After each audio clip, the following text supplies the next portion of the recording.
बातचीत कर रहे थे all India judicial service commission के बारे में। हम उसी पर तो वो जुडिशियल सर्विस कमीशन क्या है, ये सवाल 5 आदमी जो कॉलेजियम वाले लोग जो होते हैं, चीफ जस्टिस और 4 सीनियर जज, जो 5 लोग मिल करके वही जो है जिस वकील का नाम भेज देते हैं और वही हाई कोर्ट और सुप्रीम कोर्ट का जज बन जाता है। तो ये तो बिल्कुल असंवैधानिक है। एक सवाल सर, एक सवाल, जिस तरह से आपने बोला कॉलेजियम के सिस्टम से, सिर्फ कॉलेजियम सिस्टम भारत में है कि किसी अन्य देश में भी? नहीं, बिल्कुल सिर्फ भारत में है। ऐसा असंवैधानिक अलोकतांत्रिक कहीं दूसरे देश में हो ही नहीं सकता है।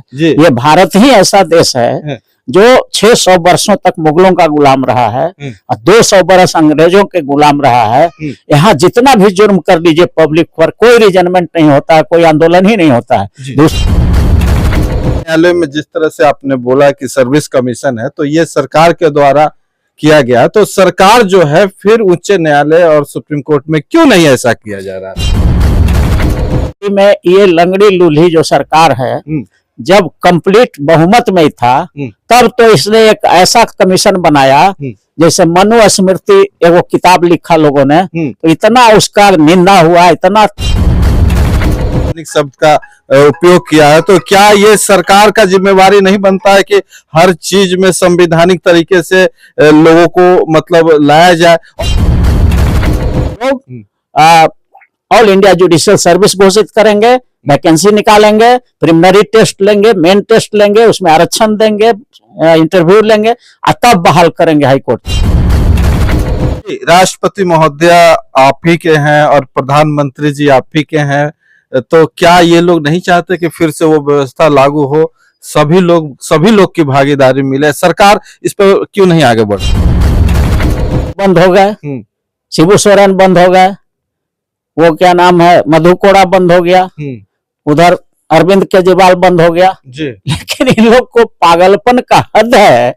जे पेंडिंग है बहुत सारे, लगभग 5.5 करोड़ केस जैसा कि आप बता रहे हैं, तो वो कैसे दूर होगा? उसमें फर्क आएगा क्या? बिल्कुल बहुत एकदम, जो आदमी मेरिट वाला जाएगा, प्रिलिमिनरी टेस्ट दे के जाएगा, मेन टेस्ट दे के जाएगा, इंटरव्यू फेस करके जाएगा और पूरा जो है पढ़ाई को आजादी से अब तक जो भी न्यायालय के शरण में जाते हैं, तो उनमें से कितना % लोगों को लगभग न्याय मिल जाता है और कितना % लोगों को समझे कि वो जी कि 5.5 करोड़ केस ऐसे ही पड़ा हुआ है जी। हर दिन जो है लाखों केस फाइल हो रहा है। तो न्याय व्यवस्था यहाँ हाईकोर्ट आरक्षण विधेयक की जो बात करेगा वही भारत में राज करेगा। सुप्रीम कोर्ट, हाईकोर्ट में 90% जजों की बहाली में आरक्षण।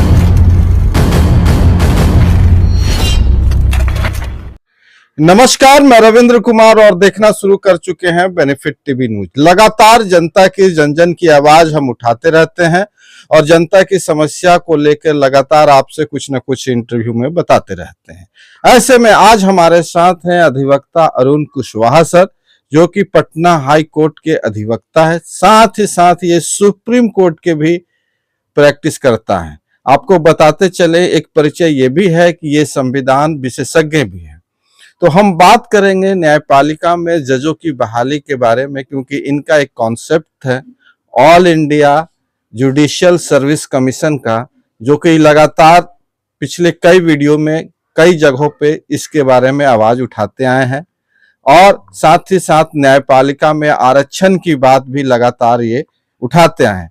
कहने का मतलब है किसी परिचय के मोहताज नहीं है, बहुत ही सामाजिक व्यक्ति हैं। आइए इनसे इनकी बातों को, इनके भावनाओं को, इनके विचारों को जन जन तक पहुंचाने का काम करें। तो बहुत बहुत स्वागत है सर आपका। Thank you. सबसे पहले तो आपके चैनल के माध्यम से पूरे बिहार वासियों को, देशवासियों को, दुनिया वाले को नमो बुद्धाय, जय भीम, जय भारत करते हुए, और ये ऑल नोन है, हमारा भारत का जो संविधान है जी, उसका जब हम प्रियम्बुल माने पहला पन्ना उद्देशिका जिसको कहते हैं उलटते हैं जी, तो उद्देशिका में ही हमने वादा किया है देश के नागरिकों से कि हम देश के नागरिकों को सामाजिक न्याय देना चाहते हैं, आर्थिक न्याय देना चाहते हैं, राजनीतिक न्याय देना चाहते हैं और हर तरह का समानता का अधिकार देना चाहते हैं, डेमोक्रेसी हम देश में चलाना चाहते हैं। तो भारत के संविधान का पहला वादा है कि हम सामाजिक न्याय, आर्थिक न्याय, राजनीतिक न्याय, फौजदारी न्याय, धन, धरती, राजपाट सब में हम न्याय देंगे लोगों को। सर कॉन्सेप्ट जो आपका था, हम बातचीत कर रहे थे all India judicial service commission के बारे में। हम उसी पर तो वो जुडिशियल सर्विस कमीशन क्या है, ये सवाल हमारा है, उसको विस्तार से हाँ, हम उसी पर आ रहे हैं जी। तो जब भारत के संविधान ने वादा किया है कि हम देश के नागरिकों को हर तरह का न्याय देंगे जी। और न्याय देने वाली जो संस्था है भारत में वो सुप्रीम कोर्ट है, देश भर में राज्यों का हाई कोर्ट है और जिला न्यायालय है सभी राज्यों में जी। और इन तीनों जो 3 स्तर का जो न्याय व्यवस्था है भारत में जी, सुप्रीम कोर्ट, हाई कोर्ट और जिला न्यायालय, ये तीनों में जिला न्यायालय तक तो बहाली का प्रक्रिया ठीक है जी। उसमें वैकेंसी निकलती है, प्रिलिमिनरी टेस्ट होता है, मेन टेस्ट होता है, इंटरव्यू होता है, मेडिकल टेस्ट होता है, तब जाकर के डिस्ट्रिक्ट जज तक की बहाली होती है जी।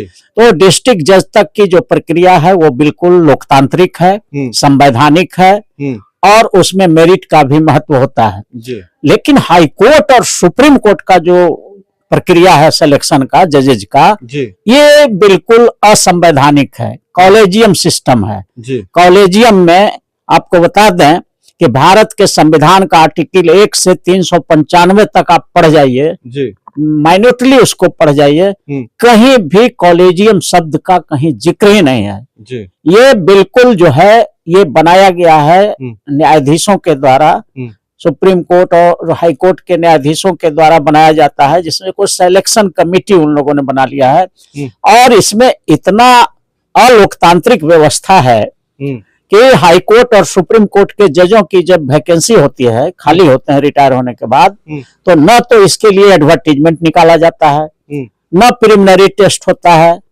न मेन टेस्ट होता है, न कोई इंटरव्यू होता है और न किसी तरह का मेडिकल चेक होता है।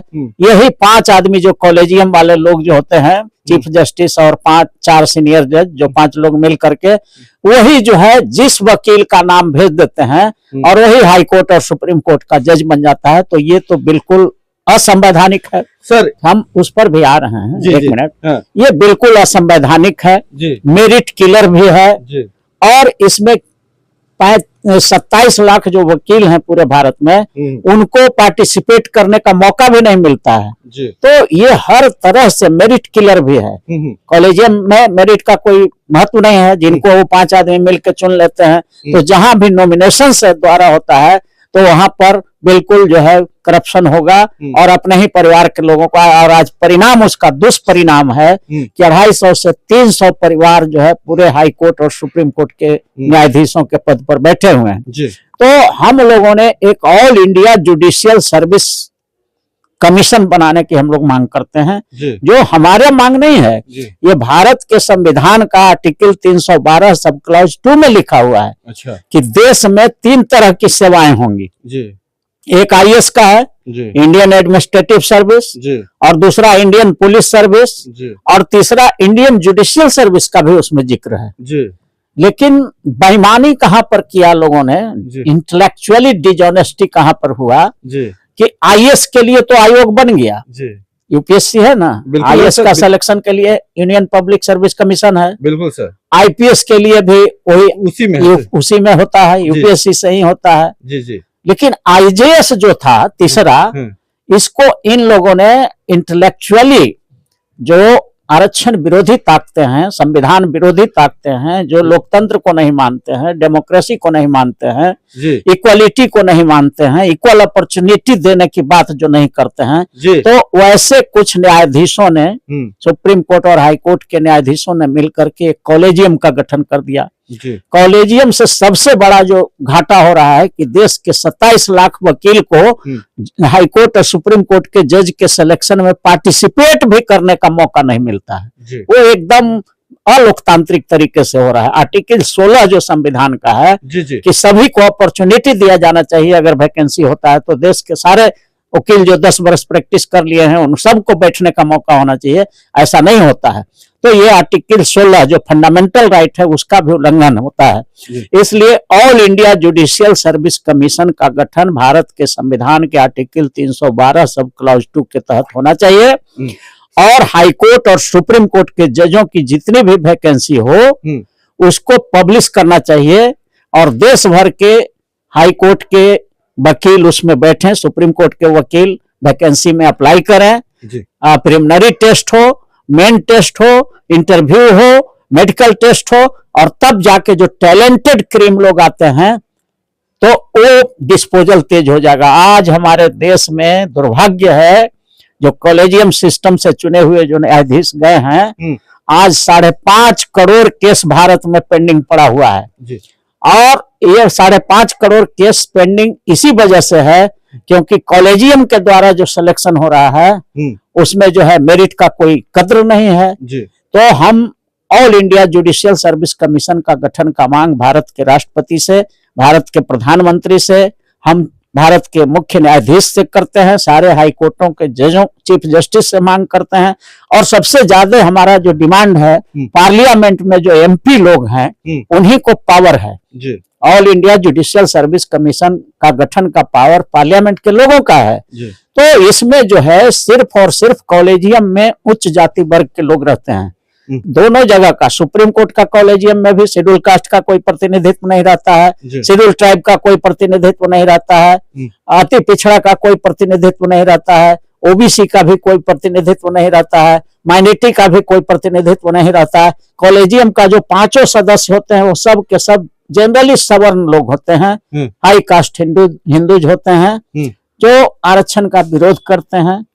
तो ऐसी स्थिति में एससी एसटी ओबीसी का बहाल ही नहीं होता है। सर एक सवाल जिस तरह से आपने बोला कॉलेजियम के सिस्टम से, सिर्फ कॉलेजियम सिस्टम भारत में है कि किसी अन्य देश में भी? नहीं, बिल्कुल सिर्फ भारत में है। ऐसा असंवैधानिक अलोकतांत्रिक कहीं दूसरे देश में हो ही नहीं सकता है।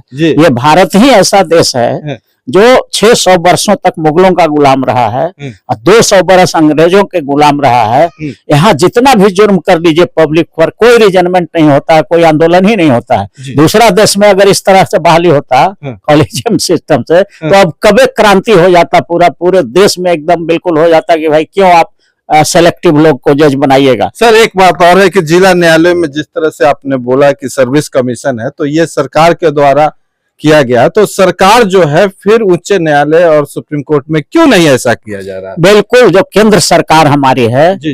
वो बिल्कुल निकम्मी है। अच्छा, लंगड़ी लूढ़ी सरकार है, अभी तो लंगड़ी लूढ़ी है। 272 पर होता है पूर्ण बहुमत और 240 एमपी है उसको बीजेपी को। अब बाकी जो बहुत सारी पार्टियां मिल करके उसको पालकी ढो रहा है। तो ऐसी परिस्थिति में ये लंगड़ी लूढ़ी जो सरकार है जब कंप्लीट बहुमत में ही था तब तो इसने एक ऐसा कमीशन बनाया, जैसे मनु स्मृति एगो किताब लिखा लोगों ने, तो इतना उसका निंदा हुआ, इतना थू हुआ उसका कि मनु एक थे जो जिन्होंने मनु स्मृति लिख दिया, इतना गंदा किताब लिखा कि उसका पूरे दुनिया में थू होता है और उसको गंदा किताब कहा जाता है। उसी तरह से नरेंद्र मोदी ने 2014 में जब बना मुख्यमंत्री तो एक ऐसा बनाया, प्रधानमंत्री नरेंद्र मोदी जब प्रधानमंत्री बने 2014 में तो एक ऐसा कानून बनाया, नेशनल जुडिशियल अपॉइंटमेंट कमीशन। वो क्या था, वो कॉलेजियम को खाली विस्तारित कर दिए। अच्छा। कि एक हिस्सा सरकार का भी होगा, माने ओकरा में प्रधानमंत्री रहेंगे, विरोधी दल के नेता रहेंगे, लॉ मिनिस्टर रहेंगे, एक ठो सामाजिक कार्यकर्ता रहेंगे। तो बस वही, अब बाकी नहीं हुआ कि हाईकोर्ट सुप्रीम कोर्ट का जब होगा वैकेंसी तो उसका पब्लिश करेंगे, सारे देश के वकीलों को बैठाएंगे, उसमें हम परीक्षा लेंगे, मेन लेंगे, पीटी लेंगे, मेन टेस्ट लेंगे, इंटरव्यू लेंगे और आरक्षण भी देंगे। ऐसा नहीं था, वो खाली एक्सटेंशन था कॉलेजियम का। अच्छा। तो वो तो रद्द हो गया से बढ़िया हुआ जी। लेकिन सुप्रीम कोर्ट को ये चाहिए जी। कि जो सुप्रीम कोर्ट और जो हाई कोर्ट रोज ये कहता है कि पब्लिक एम्प्लॉयमेंट में सभी को मौका मिलना चाहिए और वही सुप्रीम कोर्ट और हाई कोर्ट कॉलेजियम के द्वारा बहाली कर रहा है।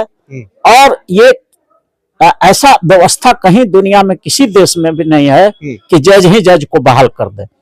अरे भाई, देश के जितने भी लॉयर हैं, और आपने संविधान में लिखा है कि 10 वर्ष का जो भी प्रैक्टिस हाई कोर्ट में कर लिया है वही हाई कोर्ट और सुप्रीम कोर्ट का जज बन सकता है। तो आप सारे वकील को बिठाइएगा ना, परीक्षा लीजिएगा ना। तो ये क्यों नहीं होता है? इसके पीछे जो बात है, जो रियलिटी है, जो कोई बोलता नहीं है देश में, बोलना चाहिए, हर नागरिक को बोलना चाहिए। रियलिटी ये है कि जो सुप्रीम कोर्ट और हाई कोर्ट में जो न्यायाधीश बैठे हुए हैं सवर्ण क्लास के, जो so called high cast Hindus, वो आरक्षण विरोधी ताकतें भी हैं। वो चाहते नहीं हैं कि शेड्यूल कास्ट, शेड्यूल ट्राइब, अति पिछड़ा, ओबीसी और माइनॉरिटी का जज बने यहाँ पर, और इस वजह से कॉलेजियम को चला रहे हैं। असंवैधानिक भी है। सर एक मिनट रोकना चाहेंगे, जिस तरह से आपने बार बार असंवैधानिक शब्द का उपयोग किया है, तो क्या ये सरकार का जिम्मेवारी नहीं बनता है कि हर चीज में संवैधानिक तरीके से लोगों को मतलब लाया जाए? और न्यायपालिका एक ऐसा सेक्टर है जिसमें न्याय मिलना अति आवश्यक है। कहा जाता है कि जिस देश में न्याय नहीं है उस देश में बहुत सारे चीज विडंबना हो सकती है, बहुत सारा ये चीज हो जाता है। जी जी जी। तो क्या भारत के लोगों को न्याय का अधिकार कब तक मिलेगा सर? जब देखिए भारत की जनता जागरूक होती, शिक्षित होती, तो ये कभी का दूर हो जाता। जी जी। यहाँ की जनता को शिक्षा ही नहीं दिया जा रहा है। आप बीए मैट्रिक पास कर जाइए, इंटर पास कर जाइए, ग्रेजुएशन पास कर दीजिए, पीएचडी कर दीजिए, लेकिन आपको कानून की पढ़ाई नहीं कराई जाती है। अच्छा। जबकि कानून की पढ़ाई यहाँ क्लास 1 से थोड़ा थोड़ा देना चाहिए।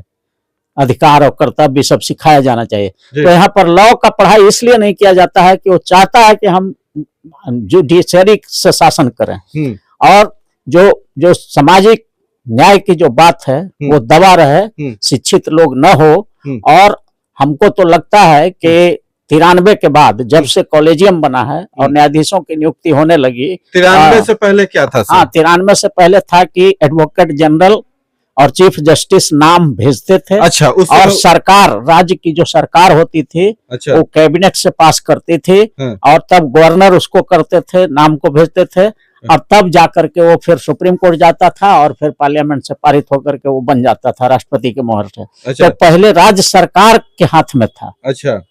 और 93 में जब ये कॉलेजियम क्यों बना, इसके पीछे इतिहास ये है कि 90 के बाद सभी राज्यों में शेड्यूल कास्ट, शेड्यूल ट्राइब, अति पिछड़ा, ओबीसी और माइनॉरिटी का मुख्यमंत्री बनने लगा। अच्छा।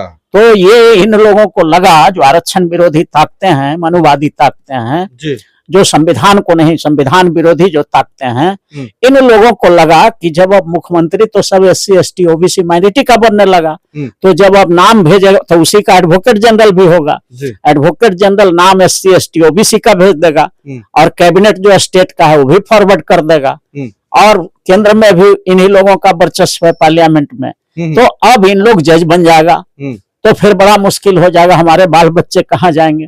और इसलिए 93 में 90 से ही SC ST OBC माइनॉरिटी के मुख्यमंत्री और सब बनने लगे, MP और MLA। जागरूकता आ गया राजनीतिक।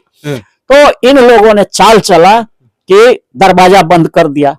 पहले संविधान में ही व्यवस्था है, संविधान में व्यवस्था है कि आपको एडवोकेट जनरल चीफ जस्टिस से राय मशविरा करके नाम भेजेंगे अथी को, बिहार सरकार को, माने हर राज्य के सरकार जाएगी, सरकार का कैबिनेट उसको पहले डिसाइड करती थी, और कैबिनेट गवर्नर के साइन से फिर जाता था वहां पर सुप्रीम कोर्ट में, और तब जो है पार्लियामेंट से पारित होकर तब राष्ट्रपति के यहाँ होता था। ये सिस्टम था, लेकिन इस सिस्टम को मारा गया, खत्म किया गया इस वजह से कि शेड्यूल कास्ट, शेड्यूल ट्राइब, अति पिछड़ा, ओबीसी और माइनॉरिटी समाज का हाई कोर्ट और सुप्रीम कोर्ट में जज न बन जाए, और फिर जो है हम लोग जो है नीचे आ जाएंगे। इसलिए इसको रोकने के लिए कॉलेजियम बनाया गया है। जी, राष्ट्रपति महोदय आप ही के हैं और प्रधानमंत्री जी आप ही के हैं, तो क्या ये लोग नहीं चाहते कि फिर से वो व्यवस्था लागू हो, सभी लोग की भागीदारी मिले? सरकार इस पर क्यों नहीं आगे बढ़ रही है?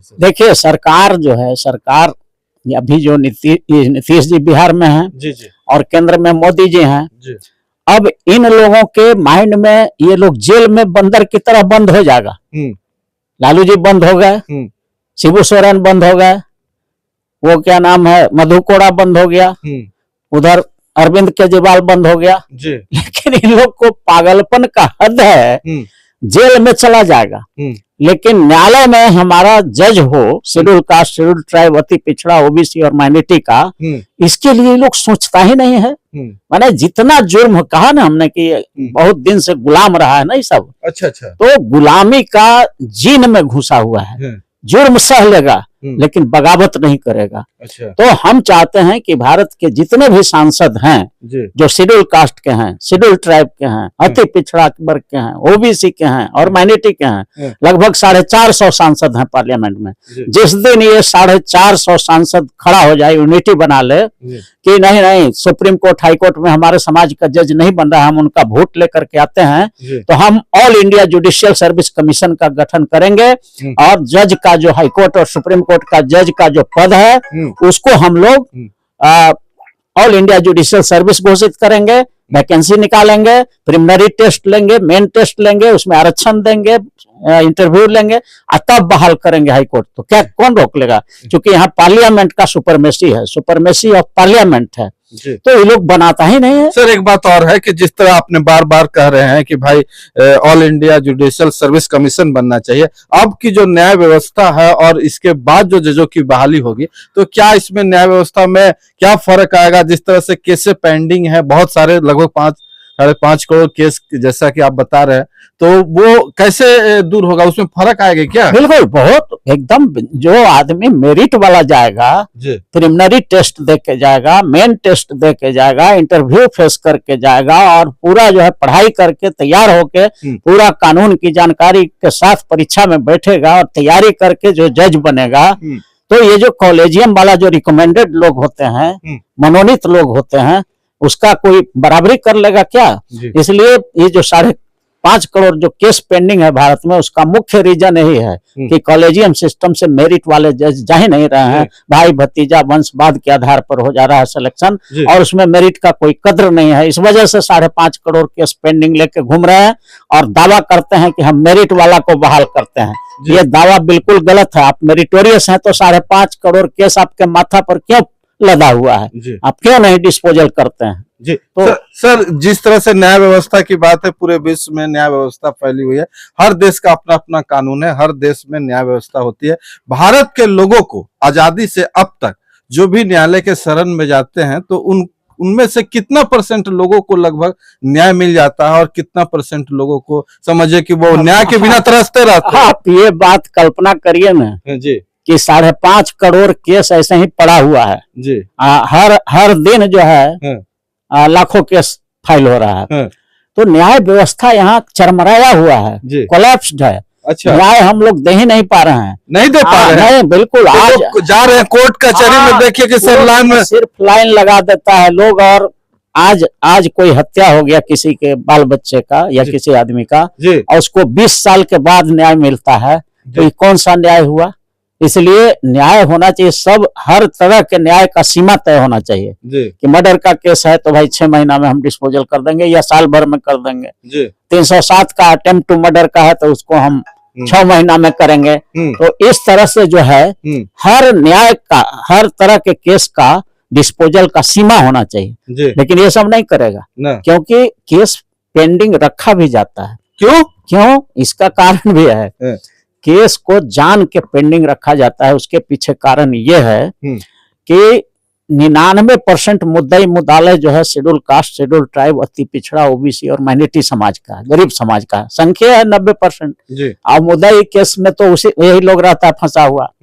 तो ये लोग पैसा देता है ना, अब वकील और जज हैं तो सर आप जाति वर्ग के जी, तो करोड़ों अरबों का प्रतिदिन का ट्रांजैक्शन है कि बहुजन समाज का पैसा, SC ST, most backward, OBC और माइनॉरिटी का डेट पर, अच्छा, बहुजन समाज का, गरीबों का पैसा जो है सवर्णों के यहाँ जाता है वकील के माध्यम से। अच्छा, और ये अरबों रुपया प्रतिदिन का है। अच्छा, तो इतना बढ़िया सोर्स ऑफ इनकम को क्यों बंद करेगा? अच्छा, इसलिए केस को पेंडिंग रखा जाता है कि जितना डेट पड़ेगा, जितना अधिक होगा, तो हमारे ही वकील हैं वहां पर, तो उन लोगों को इनकम होगा, कमाई होगा, उनका समाज जो है संभ्रांत बनेगा।